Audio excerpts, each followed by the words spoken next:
नमस्कार, स्वागत है आप सभी का संस्कृत प्रभा यूट्यूब चैनल पर। मित्रों, आज मैं इस चैनल के माध्यम से आप सबको आगाह करने के लिए आया हूं, क्योंकि आप लोग देख रहे हैं कि टीजीटी, पीजीटी की बम्पर भर्ती आई हुई है और पिछला रिकॉर्ड आप देख सकते हैं कि इस बार जो भर्ती आई हुई है सबसे ज्यादा, अर्थात आप समझ सकते हैं कि इससे ज्यादा अब जो वैकेंसी है वह कभी मुझे नहीं लगता है कि देखने के लिए मिलेगी। तो यह सुनहरा मौका है, आज आप सबके बीच में उपस्थित इसलिए हुए हैं कि संस्कृत पाठ्यक्रम को मैं पढ़ाऊंगा। अर्थात संस्कृत पाठ्यक्रम पूरा आपका एसबीजे चैनल पर लाइव क्लासेज होंगी लगातार। उस पर जितनी भी चीजें हैं, जैसे टेक्स्ट सीरीज हुआ या टेक्स्ट बुक पढ़ाना हुआ, ट्रिक के माध्यम से, जी हाँ, संस्कृत विषय के जितने भी तत्व हैं पाठ्यक्रम में सम्मिलित हैं आपके, सभी हम आप सबसे डिस्कशन करेंगे। और आप देख सकते हैं कि आज इसमें जो दिख रहा है स्क्रीन पर वह है विषय संस्कृत टीजीटी। पीजीटी की बात मैं नहीं करूंगा अभी, क्योंकि पीजीटी का पाठ्यक्रम टीजीटी की अपेक्षा जो है थोड़ा सा बड़ा है। अगर आप प्रवक्ता देना चाहते हैं, टीजीटी भी देना चाहते हैं और आपके पास पात्रता है, अर्थात टीजीटी की पात्रता, जैसा कि आप जानते हैं कि टीजीटी की पात्रता और पीजीटी की पात्रता में अंतर है। और इस बार, खास करके इस बार बहुत सारा बदलाव आपके सामने है। जैसा कि जान सकते हैं कि टीजीटी में इंटरव्यू खत्म हो गया है, तो एक एक नंबर की लड़ाई होगी। आपको पता है कि एक एक नंबर की लड़ाई होगी, क्योंकि साक्षात्कार खत्म हो चुका है, यह बात बिल्कुल स्पष्ट हो चुकी है। पीजीटी में साक्षात्कार है, लेकिन पीजीटी और टीजीटी के जो पाठ्यक्रम में अंतर है उसमें दर्शन पार्ट जुड़ जाता है, जो कि मोस्ट इंपॉर्टेंट दर्शन पार्ट है, जो कि टीजीटी जो तैयारी कर रहा है, अगर पीजीटी की भी तैयारी कर रहा है तो दोनों में उलझ जाएगा। अगर आपके पास कैपेसिटी है तो टीजीटी और पीजीटी दोनों को आप अच्छी तरीके से अध्ययन कर सकते हैं। लेकिन अगर आप यह मान कर बैठे हुए हैं कि हम पीजीटी भी डाल दे रहे हैं, टीजीटी को भी डाल दे रहे हैं, तो दोनों में परीक्षाएं को हम पास कर सकते हैं, तो यह असंभव है। मैं आप सबको बता दूं कि पहले, अगर आपके पास शक्ति है, पावर है, टीजीटी की तैयारी सबसे पहले आप करिए। अगर आप पात्रता रखते हैं, एमए है, बीएड है, और आप अच्छी तरीके से अच्छे संस्थान से पढ़ करके निकले हुए हैं, अर्थात पीजीटी के जितने भी पाठ्यक्रम में जो पुस्तकें हैं, तो आप एक बार प्रयास कर सकते हैं, बिल्कुल। और चैनल के माध्यम से, अर्थात इस संस्कृत प्रभा यूट्यूब चैनल के माध्यम से, केवल आज ये जो वीडियो बन रहा है प्रमोशन, अर्थात हम लोग इसको एक तरीके से आप सब तक पहुंचाना चाहते हैं कि एसबीजे, जो कि पूरे इलाहाबाद की सर्वश्रेष्ठ संस्था है, उस चैनल के माध्यम से आप सबके बीच में हम रूबरू होंगे और विधिवत ट्रिक के माध्यम से कहां पर आप असफल होते हैं। आज तक मैं देखा हूं, कई प्रतियोगी छात्रों से मिला हूं, जो हमारे भाई बहन भी हैं, उनसे मिला और आज तक उनको सफलता नहीं मिली, तो उन कारणों को खोजा, क्या कारण है कि आप असफल रहते हैं। और दिन प्रतिदिन, जैसा कि जानते हैं कि आप लोग, टीजीटी के पाठ्यक्रम में कोई बदलाव नहीं हुआ है, दिन प्रतिदिन चीजें बदल रही हैं। साक्षात्कार खत्म होने से आपको कहां पर लॉस होगा, इसकी कल्पना आप कर सकते हैं। अर्थात साक्षात्कार खत्म होने से आप अगर अच्छी रणनीति, अपने समय को मैनेजमेंट अगर नहीं करते हैं, तो निश्चित रूप से आप असफल हो सकते हैं, इसमें कोई दो राय नहीं, साक्षात्कार खत्म होने के कारण। इसलिए एक एक अंक की लड़ाई होगी, आपको अभी से सावधान होना है।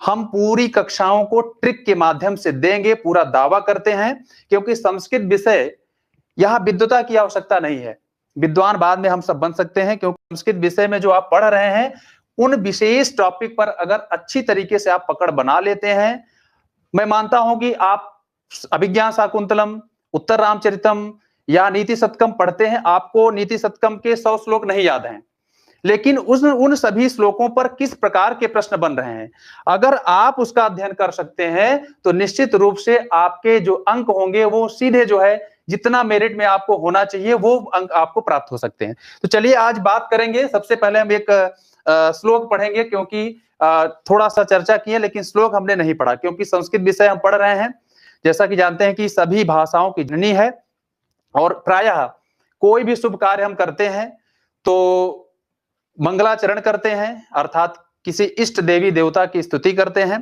तो आज उसी की कड़ी में हम एक थोड़ा सा श्लोक पढ़ देते हैं। शार्दूल विक्रीडित छंद में है और मां सरस्वती की आराधना हम लोग करके आगे इस पर डिस्कशन करेंगे कि कहां पर हमसे कमी रहती है, अर्थात जब हम कुछ कम अंकों से असफल हो जाते हैं, उन कमियों को हम कैसे दूर करेंगे, किस प्रकार की संस्था से हम जुड़ेंगे, क्या क्या चीजें आपको हम उपलब्ध करा दें कि आपका कल्याण हो जाए।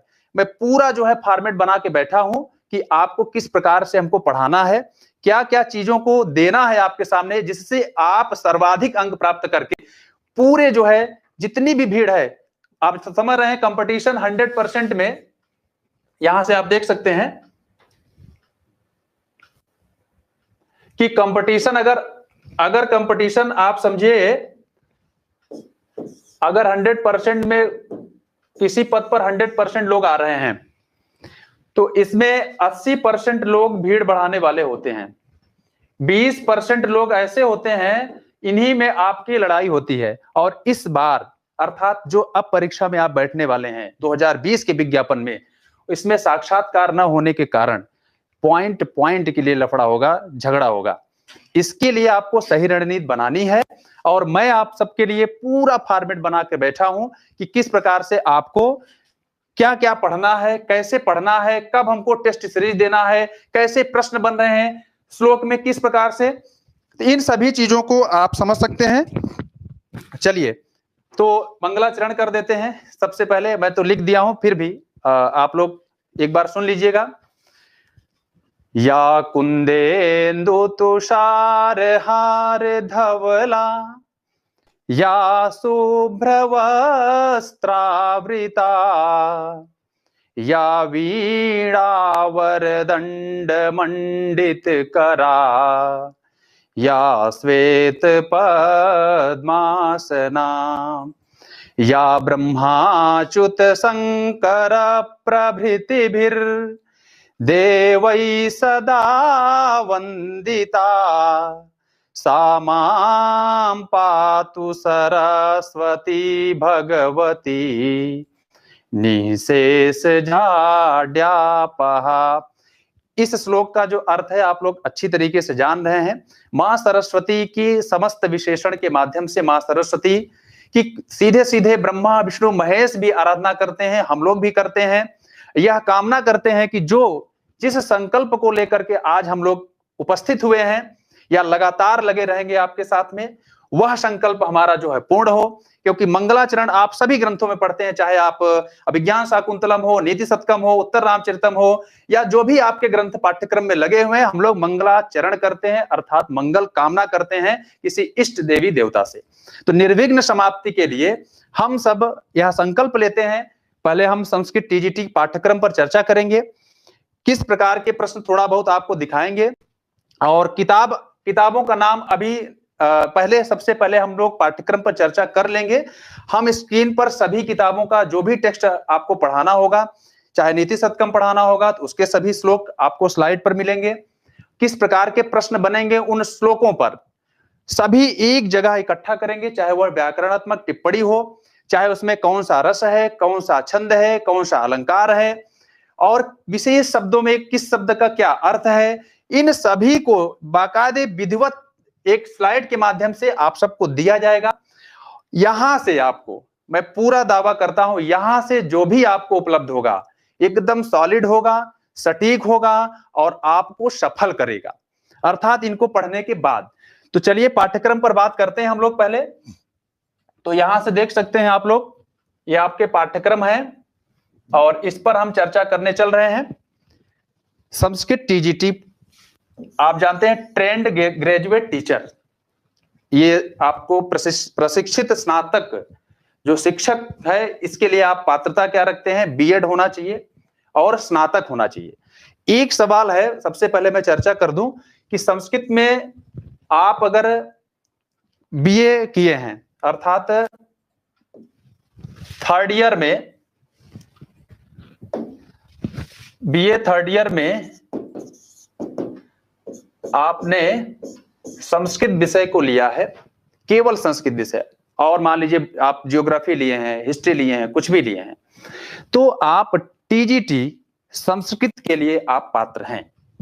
दूसरा सवाल, अगर कोई भाई बहन या भावी शिक्षक, अब मैं यही आपको संबोधित करूंगा क्योंकि आप जिस पोस्ट के लिए जा रहे हैं वो शिक्षक बनने के लिए जा रहे हैं, इसलिए भावी शिक्षक की मैं बात कर रहा हूं। आप सब हमारे भावी शिक्षक हैं और पूर्णतः जो मुझसे जुड़ेगा, निश्चित रूप से जुड़ने के बाद ही उसके ऊपर मैं खुद टैग लगा दूंगा सहायक अध्यापक का या लेक्चरर का।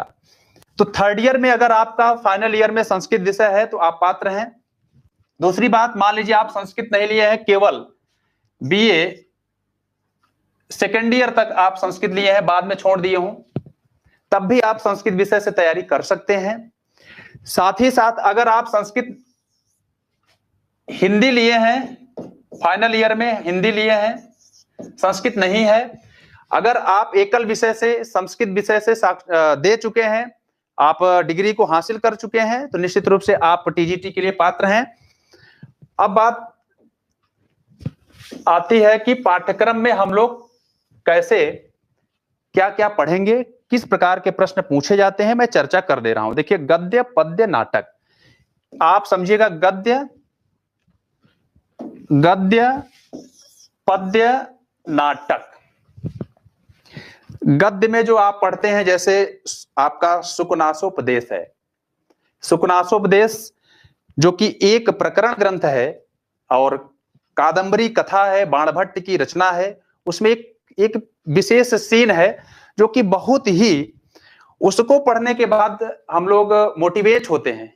और नैतिक शिक्षा जैसे हम लोग अध्ययन करते थे बचपन में, जो कक्षा 6, 7, 8 में आप नैतिक शिक्षा का अध्ययन करते थे कि चोरी नहीं करना चाहिए, पाप नहीं करना चाहिए, किसी को गाली नहीं देना चाहिए, किसी से झगड़ा नहीं करना चाहिए। कुछ इस प्रकार से जो कादंबरी कथा है, जो बाणभट्ट की रचना है, 2 भागों में विभक्त है, पूर्व भाग और उत्तर भाग। उसमें पूर्व भाग में एक छोटी सी सीन चली है जो कि बहुत ही अच्छी सीन है, जिसमें शुकनास ने चंद्रापीठ को उपदेश दिया है। इसी प्रकार से उसमें कुछ, जैसे आप समझ सकते हैं, लक्ष्मी के गुण अवगुण का वर्णन किया गया है, गुरु की महिमा का वर्णन किया गया है, राजा के धर्म क्या होने चाहिए, आप युवावस्था में हो, युवावस्था में कौन कौन से दुर्गुण होते हैं जिसके कारण से आपकी हानि होती है, इन सभी से कैसे बचना चाहिए। सुकनासोपदेश किसी श्लोक में नहीं लिखा है, तो गद्य में है, अर्थात गद्य उसे कहते हैं जिसमें आप समझ सकते हैं कि कोई भी न लय हो न छंद हो, मतलब पद्य या छंदबद्ध रचना जिसमें ना हो, जो रचना ना हो, वह जो है गद्य है। जिसमें छंद हो, लय हो, ताल हो, वह पद्य है। अब नाटक, आप जानते हैं, नाटक का हम लोग विशेष रूप से, जैसे पिक्चर आप देखते हैं, कुछ उसी तरीके से नाटक भी होते हैं, नाटक का मंचन होता है। देखिए, कालिदास के समय सिनेमा घर नहीं था, मुंबई कोई नहीं जाता था। मुंबई जैसा जो है, जो फिल्म इंडस्ट्री बना हुआ है इतना बड़ा, तो उस समय के कालिदास लोग जो है डायरेक्टर हुआ करते थे। जैसे अब आप लोग आज देखते हैं कि डायरेक्टर हैं, बहुत बड़े बड़े डायरेक्टर हैं, फिल्म इंडस्ट्री में जो है बनाते हैं, फिल्म का निर्माण कराते हैं, शूटिंग कराते हैं। उस समय जो है, कालिदास के समय तो सिनेमा नहीं था, लेकिन उसका एक रूप था नाटक। इस नाटक का मंचन होता है, पात्र होते हैं। आपको यह सब बात बताने लायक नहीं है, आप जानते हैं, फिर भी डिस्कशन करना जरूरी है कि आपको गद्य पढ़ने हैं, पद्य पढ़ने हैं, नाटक। तो गद्य में आप देखिए, जैसा कि ग्रंथ हमने बताया, कादंबरी है, कादंबरी का एक प्रकरण ग्रंथ है, कादंबरी का एक प्रकरण ग्रंथ है, सुकनासोपदेश मात्र।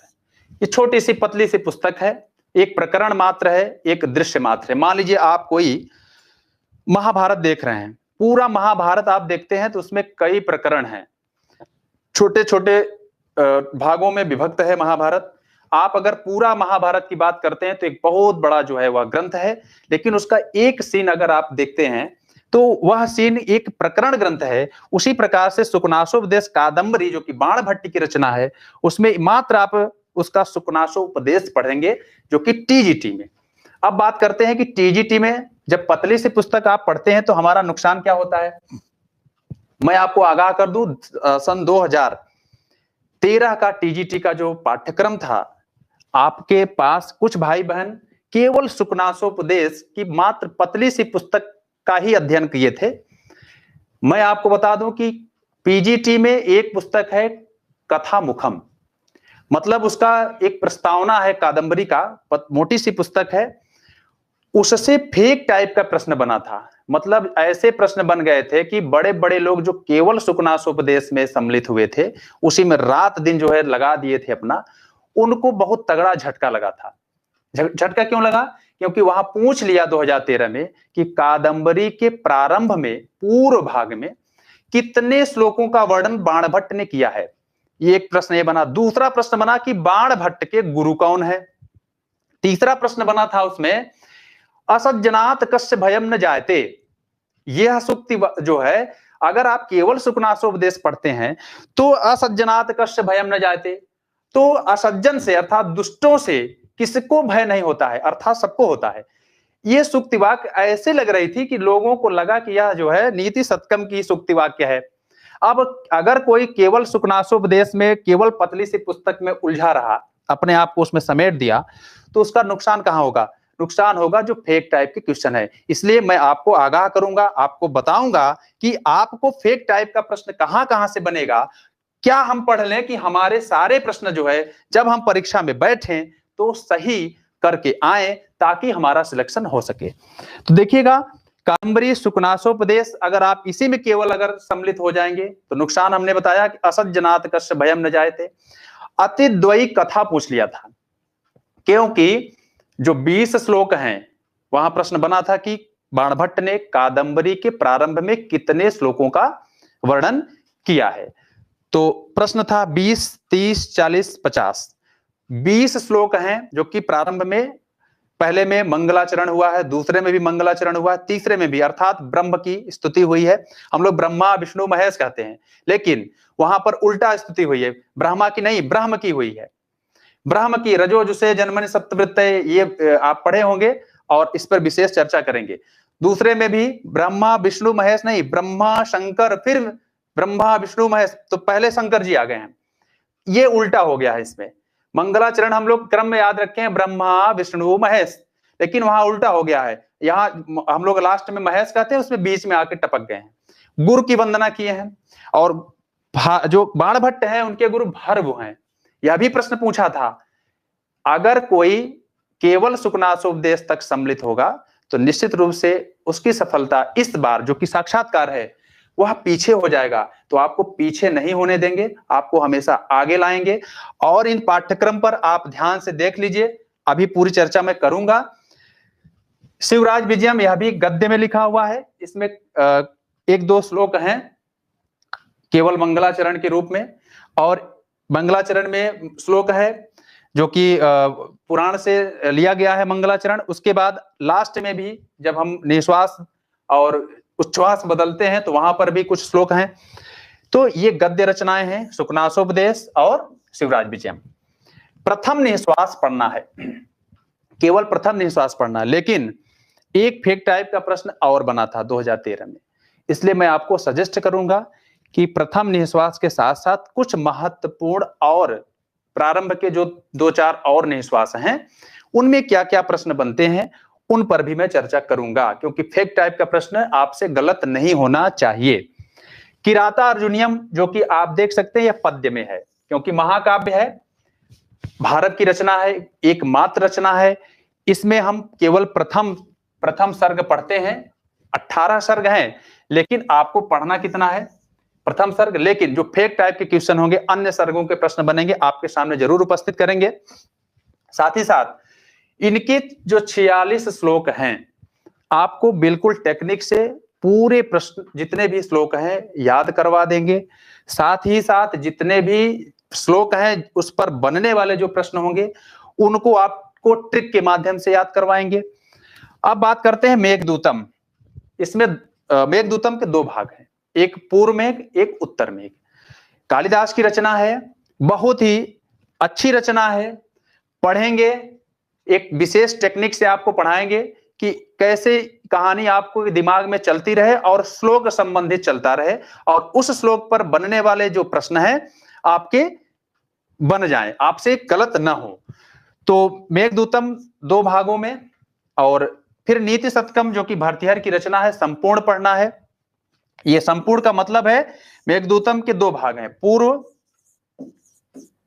पूर्व मेघ और उत्तर मेघ। इसमें भी कई जो है प्रश्न बनते हैं जो फेक टाइप के होते हैं, इन सभी प्रश्नों पर हम चर्चा करेंगे आपसे। अच्छा, ये देखिएगा, फेक टाइप के जो प्रश्न बनते हैं उस पर भी चर्चा करेंगे। सबसे बड़ी बात है मेघदूतम की सूक्तियां। दूसरी बात, मेघदूतम में जैसे कभी कभी श्लोकों की संख्या पूछ करके उलझा देता है कि मल्लिनाथ के अनुसार कितने श्लोक हैं या अन्य के साथ कितने श्लोक हैं। मेघदूतम पर विशेष चर्चा होगी, श्लोकों की व्याख्या होगी, श्लोकों में जो शब्द आए हुए हैं, पद जो आए हुए हैं, उनकी टिप्पणियों पर चर्चा करेंगे। नीति शतकम है, भारतीहर की रचना है, जो कि संपूर्ण आपको पढ़ना है। 11 पद्धतियों में विभक्त है। 11 पद्धतियों में कभी कभी पद्धतियों को भी हम लोग किस प्रकार से ट्रिक के माध्यम से याद करेंगे। और एक बात छूट गई थी मेघदूतम में, मेघदूतम के मेघ मार्ग आपको ट्रिक के माध्यम से मेघ का जो मार्ग है, क्योंकि ये भौगोलिक वर्णन किए हैं कालिदास, पूरा जो है मेघदूतम में कई जो आपके प्रकृति के जो दृश्य हैं, जैसे नदियां हुए, तालाब हुए, पहाड़ हुए, खेत हुए, जो भी चीजें हैं, बहुत ही अच्छी तरीके से वर्णन हुआ है। इसमें टोटल आपको भूगोल दिखेगा, विरह वेदना का वर्णन है, क्योंकि यक्ष यक्षिणी का वियोग हुआ है। यक्ष जो है रामगिरी पर्वत पर निवास करता है, अलकापुरी में जो है वहां से शापित है, कुबेर के द्वारा शापित है, तो शाप के कारण उसको जो है निर्वसन किया गया, अर्थात उसका प्रस्थान हुआ है रामगिरी पर्वत पर, तो विरह का वर्णन है। तो इन सभी चीजों पर हम चर्चा करेंगे, विस्तृत चर्चा करेंगे, और लगातार लाइव क्लास होगी आपकी एसबीजे। जी हाँ, एसबीजे जो कि प्रयागराज की सर्वश्रेष्ठ संस्था है, आपको वहां से लाइव क्लासेस प्राप्त होंगी। अभिज्ञान शाकुंतलम चतुर्थ अंक पढ़ना है, लेकिन अगर आप अच्छी तरीके से अध्ययन करना चाहते हैं, एक भी प्रश्न आपके गलत न हो, तो मित्रों आप सबको सजेस्ट कर रहे हैं कि अभिज्ञान शाकुंतलम आपको 7 अंक पढ़ना होगा, लेकिन गहराई से आपको चतुर्थ अंक पढ़ना है। डीपली जो है आपको अध्ययन करना होगा चतुर्थ अंक, क्योंकि श्लोक चतुष्टय और पूरे विज्ञान शाकुंतलम का जो आत्मा है उसे चतुर्थ अंक को कहा जाता है। और उसमें भी श्लोक चतुष्टय हैं, 4 श्लोक हैं जो कि बहुत ही महत्वपूर्ण है। फिर आप देखिएगा उत्तर रामचरितम। अब ये अभिज्ञान शाकुंतलम आप जानते हैं, यह भी जो है कालिदास की रचना है। अब चर्चा करते हैं आपसे उत्तर रामचरितम। देखिए उत्तर रामचरितम लिखा हुआ है, ये उत्तर रामचरितम जो कि भवभूत की तृतीय अंक पढ़ना है। मित्रों आप सबको बता दूं कि उत्तर रामचरितम भवभूत की रचना है, तृतीय अंक, जो कि आप जानते हैं कि इसमें पूरा करुण रस का वर्णन है, करुण रस प्रधान नाटक है। अब उत्तर रामचरितम का आप अगर तृतीय अंक केवल पढ़ते हैं तो कभी कभी फेक टाइप के प्रश्न बनते हैं, इसलिए आपको मैं सजेस्ट करूंगा कि उत्तर रामचरितम के 7 अंकों का अध्ययन आप अच्छी तरीके से करिएगा। गहराई से अध्ययन आप जरूर करिएगा तृतीय अंक, लेकिन जो फेक टाइप के प्रश्न होंगे उनमें हम आपको बता देंगे कि जो फेक टाइप के प्रश्न अन्य अंकों से बनते हैं, कहां से बनते हैं, क्या बनते हैं, सब पे चर्चा कर देंगे।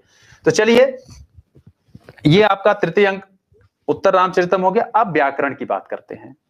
देखिए, अगर आप इस संस्था पर विश्वास करेंगे और मुझ पर विश्वास करेंगे, अगर आप मुझसे जुड़ते हैं, तो आप तो दूर हैं, हो सकता है आप मुझसे भविष्य में मिलें, तो आप सहायक अध्यापक पद पर हो करके उसको सुशोभित करते हुए तब आप मुझसे मिलें, या आप अगर पहले भी मिलना चाहेंगे तो तब भी आपको, अब स्टाम्प पेपर की बात मैं नहीं कहूंगा, क्योंकि स्टाम्प पेपर अगर कह देते हैं तो लोगों को थोड़ा सा लगने लगता है कि फेंक रहा है क्या। फेंकने की बात नहीं है, आप विश्वास करके इस चैनल से एक बार जुड़ करके चीजों को देख लीजिएगा, समझ लीजिएगा कि आपको समझ में आ रहा है कि नहीं। केवल आपको देखना है, 2 से 4 वीडियो आपको लगातार मैं दिखाऊंगा, फिर आपको पसंद आएगा तो आप जरूर इस संस्था से जुड़िएगा, क्योंकि आपके भविष्य का सवाल है। यह मौका, यह सुनहरा अवसर जो है आपको बार बार नहीं मिलेगा। सबसे बड़ी बात है कि कोई भी भर्ती 4 साल 5 साल में पूरी होती है, लेकिन इस बार जो धड़ाधड़ कार्य हो रहा है, तो आप खुद जानते हैं कि नजदीक में चुनाव भी है और ऊपर से प्रेशर है कि बेरोजगारी का जो चला था माहौल, काफी प्रतियोगी शिक्षक जो थे, प्रतियोगी छात्र थे जो नर्वस थे, नाराज थे, तो सरकार ने इस पे संज्ञान लिया है और लगातार आपके लिए कार्य कर रही है सरकार। तो आपका जो सुनहरा मौका है वह न खोने पावे, यह जो है आज से ही हम लोग संकल्प ले लें और हमसे आप जुड़ें और चीजों को देखें। व्याकरण, जो कि व्याकरण में डॉक्टर बाबूराम सक्सेना व्याकरण प्रवेशिका को आप पढ़ेंगे। देखिए, इस पुस्तक की खास बात क्या है कि आपके चयन बोर्ड जो आपकी परीक्षा कराएगा, जो पेपर बनवाएगा, उसके पाठ्यक्रम में ही लिख दिया गया है डॉक्टर बाबूराम सक्सेना कृत संस्कृत व्याकरण प्रवेशिका। अब आप कहेंगे कि सर क्या हम केवल यही पुस्तक का अध्ययन करें? तो आपको बता दूं कि आपको इसका विशेष अध्ययन करना है। इसके बाद जो और पुस्तकें हैं, जैसे लघु सिद्धांत कौमुदी हुआ, जैसे सिद्धांत कौमुदी हुई, उस पर भी हम चर्चा करेंगे, क्योंकि कभी कभी फेक टाइप के प्रश्न बनते हैं। हो सकता है इसमें हिंदी में चीजें लिखी होती हैं तो आपको न समझ में आए, और उसी का थोड़ा सा संस्कृत जो वृत्तियां हैं, जैसे लघु सिद्धांत और सिद्धांत कौमुदी आप पढ़ेंगे, कारक प्रकरण सिद्धांत कौमुदी से पढ़ते हैं, तो कुछ चीजें आपको अतिरिक्त मिल जाएंगी जो कि आपको हो सकता है यहां से न मिले। तो अब एक बात और इसमें आप देख सकते हैं, इसकी खासियत क्या है डॉक्टर बाबूराम सक्सेना कृत जो संस्कृत व्याकरण प्रवेशिका है, कि मित्र जैसे मान लीजिए कभी कभी पूछता है कि समास के कितने भेद हैं या समास कितने प्रकार का है, ऐसा प्रश्न पूछा जाता है। तो इसमें समास के, एक मिनट इसको देखिएगा, पूछ लिया कि समास के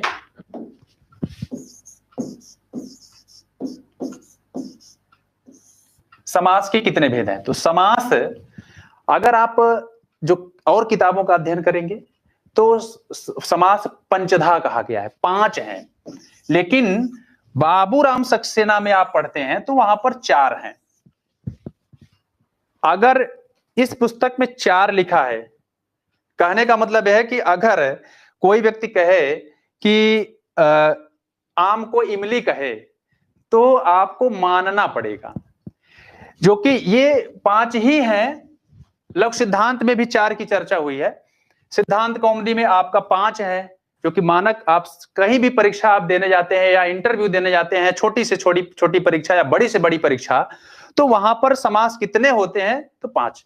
लेकिन बाबूराम सक्सेना आपके टीजीटी के पाठ्यक्रम में यह पुस्तक लगी हुई है, उसमें उन्होंने व्याख्या किया है 4 की, तो आपको 4 ही बताना है। ठीक है। अब बात ऐसे आती है कि प्रत्याहार कितने हैं, कभी 42, 43, 45, 44 पर विवाद रहता है। इन सभी तथ्यों पर हम A to Z, मतलब प्रारंभ से लेकर के अंतिम तक बात करेंगे, एक भी प्रश्न आपके छूटेंगे नहीं। मैं बता दिया कि संस्कृत को बिल्कुल आधुनिक तरीके से पढ़ाता हूं, पाणिनि पहले जैसे पढ़ाते थे उनसे हट करके मैं पढ़ाऊंगा। हमको पूरा जो है केवल आपको पास कराने की गारंटी लेना है, आपको विद्वान बनाने की नहीं, क्योंकि आप कैसे पास होंगे इन सभी चीजों पर मैं चर्चा करता हूं। बाद में विद्वान तो हम बन ही जाते हैं, बाद में तो आप पीएचडी भी कर लेंगे, बाद में आप जो है शिक्षक बनने के बाद कुछ अच्छी किताबों को भी लिख देंगे, हम बाद में कुछ भी कर सकते हैं, क्योंकि तब हमारा जो माइंड है वह सेटअप हो जाता है, हमारा हमारे मानसिक जो द्वंद्व है वो शांत हो जाते हैं। ठीक है। तो बाबूराम सक्सेना पर हम लोग विशेष क्या क्या चर्चा करेंगे? संधि पर एक एक सूत्र, एक एक उदाहरण आपके दिमाग में चले जाएंगे, ये पूरी मैं गारंटी नहीं गारंटा लूंगा। समास जो है, समास पर भी मैं चर्चा करूंगा। बार बार मैं कह रहा हूं, समास के जितने भी सूत्र हैं बिल्कुल ट्रिक के माध्यम से आपको दूंगा, और मैं दावा करूंगा कि आपके पढ़ने के बाद जब तक आप जिंदा रहेंगे तब तक आपके मस्तिष्क में समास के सूत्र, उदाहरण सब चलते रहेंगे। कारक पर भी चर्चा करेंगे, सेम उसी तरीके से। प्रत्याहार परिचय, जो प्रत्याहार पे बहुत सारे प्रश्न बनते हैं प्रत्याहार पर। अगर मैं बात करूं कि सामान्य अध्ययन करते हैं तो प्रत्याहार में एक लेक्चर में प्रत्याहार संपन्न हो जाएगा, लेकिन अगर मैं गहन अध्ययन करने की बात करूंगा तो प्रत्याहार जो आपके माहेश्वर सूत्र हैं उन पर हम अगर चर्चा करेंगे तो बहुत बड़ी क्लास होगी, अर्थात 2 से 3 क्लास होगी। तो आइए इस पर बात करते हैं आगे। कारक हो गया। आइए, अकारांत शब्द हैं, शब्द रूप देखिएगा। अकारांत अकारांत शब्द हैं। देखिए, मैंने एक बहुत ही अच्छा फार्मूला बनाया है, ट्रिक है, सब पर हमने गहन अध्ययन किया है, मतलब अनुसंधान किया है, कुल मिलाकर के ये समझ सकते हैं, पीएचडी किया है। अकारांत शब्द प्रायः कैसे पहचानेंगे कि यह पुल्लिंग है, इसका रूप कैसे चलेगा, कहाँ किस प्रकार के शब्द बनते हैं, किस प्रकार से वहां पर कोई प्रत्यय लग करके बहुत ही एक भिन्न रूप बन जाता है, जो कि अक्सर परीक्षाओं में पूछ लिया जाता है, इस पर चर्चा करेंगे। इकारांत शब्द भी इकारांत शब्द है। इकारांत में जो भी महत्वपूर्ण शब्द होंगे बाबूराम सक्सेना में हैं, आपको रटने की आवश्यकता नहीं पड़ेगी। मैं बार बार कह रहा हूं कि संस्कृत के शब्द रूप भी आपको रटने नहीं पड़ेंगे।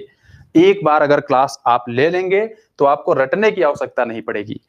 फिर उकारांत शब्द होंगे, ऋकारांत शब्द होंगे, फिर पुल्लिंग, स्त्रीलिंग और नपुंसकलिंग। ये क्या है? अकारांत पुल्लिंग शब्द पढ़ेंगे, अकारांत स्त्रीलिंग शब्द पढ़ेंगे, अकारांत नपुंसकलिंग पढ़ेंगे। मतलब ये बता दिया गया कि आपको केवल अकारांत, इकारांत, उकारांत, ऋकारांत, पुल्लिंग और स्त्रीलिंग शब्दों का अध्ययन करना। लेकिन अब आपको तो केवल अकारांत, इकारांत, उकारांत, ऋकारांत, पुल्लिंग, स्त्रीलिंग कह दिया, शब्द आपके पास नहीं है। तो हो सकता है अकारांत में बहुत सारे शब्द हों। अकारांत एक मतलब ये थोड़ी नहीं केवल राम, केवल बालक, शूर भी हो सकते हैं, नर भी हो सकता है, दिन भी हो सकता है। तो इसलिए आपको इसमें किस प्रकार से हम अध्ययन करेंगे, कैसे हम ट्रिक को जानेंगे, विस्तृत चर्चा आपको इस चैनल के माध्यम से, अर्थात एसबीजे, मैं इसलिए कह रहा हूं कि यहाँ जो संस्कृत प्रभा यूट्यूब चैनल है, इस पे जो चीजें आप देख रहे हैं केवल प्रमोशन क्लास है, क्योंकि आपको अच्छी क्वालिटी की क्लास जो सर्वश्रेष्ठ संस्था है, क्योंकि मैं भी चाहता हूं कि आप सबके लिए मैं कुछ कर सकूं, संस्कृत भाषा के लिए कुछ कर सकूं। सब लोग कर रहे हैं संस्कृत के लिए, लेकिन मैं भी कुछ चाहता हूं कि संस्कृत भाषा के लिए मेरे पास जो चीज है मैं डायरेक्ट आपके दिमाग में दे सकूं। तो ये बात देखिएगा। आप देखिए शब्द रूप है, सर्व है, ये थोड़ा सा आप मिटा हुआ है, अब यहां से आप देख सकते हैं कुछ गलतियां हैं, मिसप्रिंट है, फिर भी आप उसको समझ लेंगे, संस्कृत वाले हैं इसलिए समझ लेंगे। कुछ लोग तो पहली बार परीक्षा में बैठ रहे हैं, जिनको पता ही नहीं है। तो मैं बता दूं कि अनुभव आपको बता दूं कि जब कोई पहली बार आता है तो उसके माइंड में यही चलता है कि अभी हम केवल बैठेंगे, एक बार इंतजार करेंगे कि फार्म आएगा कि नहीं। दूसरी बात, फार्म आ भी गया तो फार्म को भरने में भी लेट लतीफी करेंगे। मतलब अगर फार्म की लास्ट डेट होगी जिस दिन, उस दिन उसके पहले सो करके उठते हैं। तो वो तो केवल हमने बताया था ना कि 100% लोग आते हैं फार्म भरने वाले, लेकिन 80% में वही घनघोर लापरवाह, जिसको हम कहेंगे कि घनघोर लापरवाह जो है वो 80% वाले लोग होते हैं। तो इससे आपको डरना नहीं है। मैं उनकी बात नहीं कर रहा हूं, 80% में भी अगर कुछ लोग अपने आप को अभी भी इस वीडियो को देख करके जागरूक हो जाएंगे तो उनको 20% में हम काउंट कर लेंगे। वो अपने आप को ये ग्लानि नहीं महसूस करेंगे कि मैं उनकी निंदा करूं, किसी की निंदा नहीं है। अगर मैं लापरवाही करता हूं अपने कार्य के प्रति तो मैं भी वही घनघोर लापरवाह, लेकिन आप करते हैं तो आप भी। इसलिए मैं, हमारे जो दर्शक है, मुझे नहीं लगता है कि जो हमारे दर्शक हैं वो लापरवाही कर रहे हैं, क्योंकि अगर वो लापरवाही करते तो वीडियो को ही नहीं देखते। इसलिए मुझे उम्मीद है कि आप लोग वीडियो को देख रहे हैं और लगातार शेयर कर रहे हैं, क्योंकि मैंने आपको बताया है कर भला तो हो भला। यदि आप दूसरों की मदद करते हैं तो ईश्वर अर्थात प्रकृति आपकी मदद करेगी। इसको नोट कर लीजिए कहीं पर, आप मदद करते रहिए, आपके साथ कभी गलत नहीं होगा, कभी भी गलत नहीं होगा, क्योंकि आपके साथ सीधे ईश्वर प्रकृति खड़ी हुई है। ठीक है, तो चलिए इसको शेयर करते रहिए आप लोग। कम से कम आप जहां भी जिस भी स्टडी ग्रुप में हो, आपको इसमें इसके माध्यम से, ऐसा नहीं संस्कृत की क्लास तो मैं लूंगा ही, यह एसबीजे जो संस्थान है काफी मशहूर भी है और काफी एक्सपर्ट जो इस पे कार्य करते हैं, जो टीचर लोग पढ़ाते हैं बहुत ही एक्सपर्ट हैं। मतलब कहीं ना कहीं से यहाँ पहुंचना बहुत बड़ी बात होती है लोगों की। ठीक है, तो मैं इस मंच पर आया हूं तो अपने ज्ञान को जो है आपको दे सकूं। बहुत सारी कक्षाएं चल रही हैं इस चैनल के माध्यम से। मतलब ये मत सोचिएगा कि केवल संस्कृत ही, संस्कृत मतलब मैं पढ़ाऊंगा, और भी विषय हैं जैसे सामाजिक विज्ञान, कला, इतिहास, गणित, जितने भी विषय हैं, म्यूजिक, सभी विषयों की यहाँ कक्षाएं चलती हैं। मैं एक विषय के लिए प्रमोशनल क्लास नहीं लाया हूं, मैं सबकी बात कर रहा हूं। अगर आपको लगे तो आप लोग तुरंत कमेंट बॉक्स में अपना मोबाइल नंबर इत्यादि शेयर कर दीजिएगा। और भी आपको कॉन्टेक्ट नंबर मिलेंगे, एसबीजे के कॉन्टेक्ट नंबर मिलेंगे, आप उस पर संपर्क करते रहिएगा तो आपको लाभ मिल जाएगा। आप हो सकता है इसी भर्ती में लास्ट तैयारी हो आपकी और लास्ट लड़ाई हो और इसमें आप सीधे चयनित हो जाएं। ठीक है, तो ये बात कर रहे हैं हम लोग। यहाँ पर कुछ मिसप्रिंट है, देखिए सवे लिखा है तो ये सर्व शब्द है, अर्थात सर्वनाम शब्द है। ये सर्व शब्द है, मतलब समझ सकते हैं, सर्व शब्द है। सर्वनाम पद में आप क्या क्या पढ़ेंगे? सर्व, यत, किम, युष्मद्, इदम। सब पर हमने ट्रिक बनाया है, आपको भ्रम नहीं होगा। मैं बार बार कह रहा हूं कि आपको भ्रम नहीं होगा। इदम हो गया, अस्मद हो गया, हलंत होगा, अयम शब्द हो गया, सर्वनामों के रूप। ये जितने भी सर्वनाम हैं इनके रूप याद करने हैं सातों विभक्तियों में। ठीक है, अब 1 से लेकर के 100 तक गिनती, यही भ्रम होता है। मैं तो काफी इन सभी तथ्यों पर पूरा मैंने ट्रिक कर लिया है, मतलब सभी को सेट कर लिया है कि हम कहां पर गलती करेंगे, कैसे हम एक बार इस पूरे पाठ्यक्रम पर एक बार अगर जुड़ जाएं और इस लेक्चर को आप सुन लें तो किस प्रकार से हम गलती नहीं करेंगे। तो 1 से लेकर के 100 तक की गिनती में बहुत भ्रम होता है, बार बार कह रहा हूं, मैंने इस पे ट्रिक बनाया है। उस ट्रिक के माध्यम से मैं आपको बता दूंगा 1 से 100 तक नहीं, 1 से लेकर के अनंत तक संख्या आप गलत नहीं करेंगे। लेकिन आपके पाठ्यक्रम में 1 से 100 है तो सबसे पहले हम 1 से 100 तक के बारे में जानेंगे। हमारे पास फार्मूला है, क्या क्या आपको विशेष ध्यान देना है। बस एक बार कम से कम 2 लेक्चर मैं लूंगा संख्या पर, 2 लेक्चर अगर आप देख लेते हैं तो आपका कल्याण हो जाएगा। पूरी जिंदगी में आप सोते रहेंगे तब भी आप गिनती पढ़ेंगे संस्कृत में, बिल्कुल। हाँ, सो जाएंगे फिर भी आपके मस्तिष्क में चलेगा 1 2। ठीक है, तो अब देखिएगा, ये हुआ आपका संख्या। अब यहां से देख सकते हैं शब्दों का ज्ञान। भू धातु, धातु रूप आपको यद्यपि 5 लकारों में पढ़ना है, लेकिन 10 लकार के बारे में आपको जानना है, कैसे शब्द रूप बनते हैं, धातु रूप बनते हैं। क्योंकि कभी कभी आपके पाठ्यक्रम से कुछ प्रश्न पूछ लिया, मान लीजिए किराता जो नियम पढ़ रहे हैं तो वहां पर लिख दिया ददर्श, मान लीजिए कहीं पर लिखा ददर्श, अब आपसे पूछ लिया ददर्श कहां का रूप है, तो आप तो 5 लकार पढ़ रहे हैं। कौन कौन सा? ये आपका लट, लोट, लिट, लंग और विधलिंग, केवल 5 पढ़ रहे हैं। लेकिन पूछ लिया क्या? ददर्श, अब ये कहां का रूप आ गया?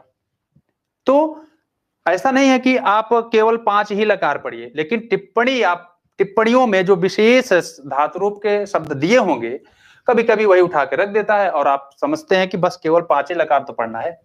5 लकार नहीं पढ़ना है, आपको कोशिश करना है कि 10 लकारों के बारे में आप जान लें। क्योंकि हमने आपको बताया कि फेक टाइप के प्रश्न, आपको भीड़ से अलग होना है। ये जो 100% में 80% लोगों से ऊपर उठना है, तो 80% लोगों से ऊपर उठने का अतिरिक्त काम और सटीक काम, सही रणनीति, समय का सदुपयोग करते हुए और सही लोगों से जुड़ करके आप इस कार्य को संपादित कर सकते हैं, अर्थात सहायक अध्यापक पद को सुशोभित कर सकते हैं। ठीक है, तो चलिए इस पे आपसे मैं चर्चा करता हूं। अंतिम चरण में है हम लोग। तो 5 लकारों का अध्ययन सामान्य रूप से करते हैं पाठ्यक्रम के अनुसार, लेकिन हम फेक टाइप के प्रश्नों को सॉल्व करेंगे, इसलिए हमको 10 लकारों के बारे में जानना है। और धातुएं जो मुख्य रूप से कौन कौन सी हैं? भू धातु। अब भू धातु है तो 5 लकार तो पढ़ेंगे ही, हम 10 लकार में अध्ययन करेंगे। गम हो गया, और ये प्रक्ष धातु होगी, ये पट होगी, सॉरी इसमें पट धातु है, इसको आप थोड़ा सा सही कर लीजिए, पट धातु है। यहां पर मिसप्रिंट है, पट धातु है। ठीक है, पढ़ने के लिए। पा धातु है, लब धातु है, हन धातु है। सबसे कठिन है लब और हन, बहुत ही कठिन। यहां से प्रश्न अक्सर पूछते हैं। दो धातु भी बहुत इंपॉर्टेंट है, इसका भी जो रूप बनता है बहुत ही कठिन बनता है। केवल आपको ट्रिक बताना है, केवल आपको उसका कॉन्सेप्ट बताना है, केवल आपको सिद्धांत बता देंगे तो आपका दो धातु, हन धातु, लब धातु कोई गलत नहीं होगा। दा धातु देखिएगा, ये भी इंपॉर्टेंट है।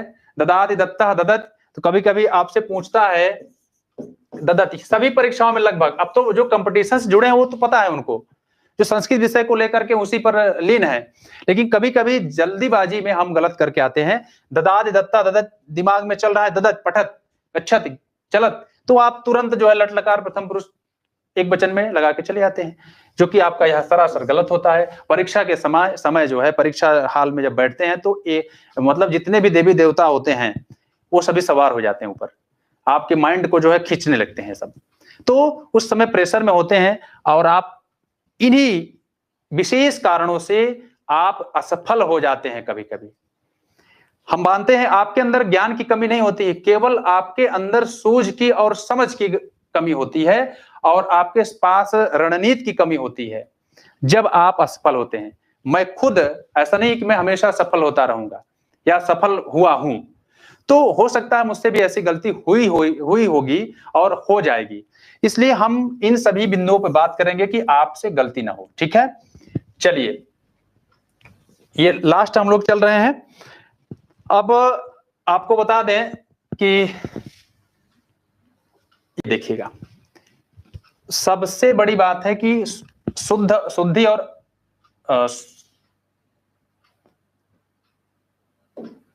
शुद्ध ये है, यहां से हम पढ़ेंगे संस्कृत सुभाष। अच्छा, ये है दिव धातु भी है, अभी इसको ये देख लीजिए, ये दिव धातु है, जन धातु है, तुद धातु है, और यहां पर रक्ष धातु है, प्रक्ष धातु है, ब्रू धातु है, चुर धातु है।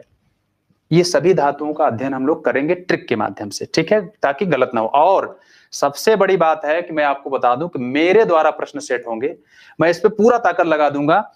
पूरे प्रश्न ऑब्जेक्टिव टाइप के दिखेंगे आपके सामने, और विशेष रूप से इस बार संस्कृत में होना है, मीडियम संस्कृत में होना है। तो सबसे पहले आपको बता दूं कि जो अगर आप हिंदी में एक बार प्रश्न सॉल्व कर लेंगे तो संस्कृत में भी सॉल्व कर लेंगे। डरने की आवश्यकता नहीं कि आपको टोटल संस्कृत में ही दिलाया जाए तो आप उसके मास्टर हो जाएंगे। सबसे पहले आप हिंदी में देखिएगा, हिंदी के प्रश्न ऑब्जेक्टिव टाइप देखिएगा, मैं उस पर संस्कृत का ट्रांसलेशन करके आपको बताऊंगा।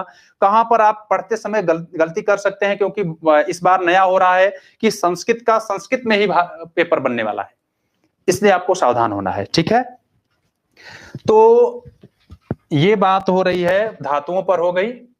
अब ये जो सूक्ति वाक्य हैं, संस्कृत सुभाषित एवं सूक्तियों का परिज्ञान, परिज्ञान मतलब ज्ञान हो, आपको परिचय हो। कोई भी ग्रंथ आप पढ़ते हैं तो सुभाषित सूक्तियां आती हैं। जैसे हमने अभी कहा कि असज्जनात् कस्य भयं न जायते, ये सूक्ति वाक्य कहां से है? कादम्बरी कथा मुखम में जब हम मंगलाचरण पढ़ते हैं तो वहां सज्जन, दुर्जन और सज्जन की स्तुति हुई है। प्रारंभ के 20 श्लोकों में एक श्लोक आता है जहां पर दुष्ट की पहले वंदना की गई है, सज्जन की बाद में, दुष्टों की पहले वंदना होती है। ये देखिए, पहले दुष्ट की पहले पूजा होती है। उसका सिद्धांत है कि भाई सज्जन है तो वो तो नाराज नहीं होगा, लेकिन दुष्ट है तो अगर उसकी स्तुति नहीं करते हैं तो वो उसके पास माइंड, दुष्ट इसीलिए कहा गया क्योंकि उसके पास बुद्धि नहीं है। तो सबसे पहले हम दुष्ट अर्थात जो असज्जन है उसकी स्तुति करते हैं, इसलिए वहां पर एक श्लोक आया है, असज्जनात् कस्य भयं न जायते। सूक्ति है, पूछ लेगा कि असज्जनात् कस्य भयं न जायते या कहां से है।